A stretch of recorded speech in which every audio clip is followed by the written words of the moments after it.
नंदुरबार जिल्ह्यातील सातपुडा पर्वतरांगेतील जंगलांना भीषण आग।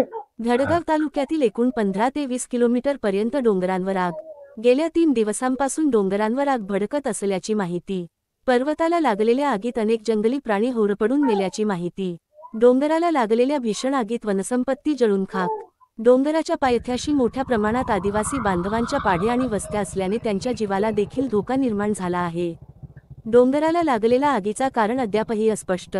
वनविभागाच्या माध्यमातून आग विझवण्यासाठी शर्थीचे प्रयत्न अपयशी। अक्कलकुवा आणि धडगाव तालुक्यातील काही डोंगराळ भाग आहे त्या ठिकाणी गुरांना चारण्यासाठी चारा असते म्हणून लोक ती जागा व चारा राखून ठेवत असतात। अशा प्रकारे अचानक कोणीतरी आग लावली तर काही म्हशी शेळ्यांना चारा भेटणार नाही म्हणून कोणीही डोंगराळ भागात आग लावत असेल त्यांनी जनावरांचा विचार करावा अशी मागणी करण्यात येत आहे।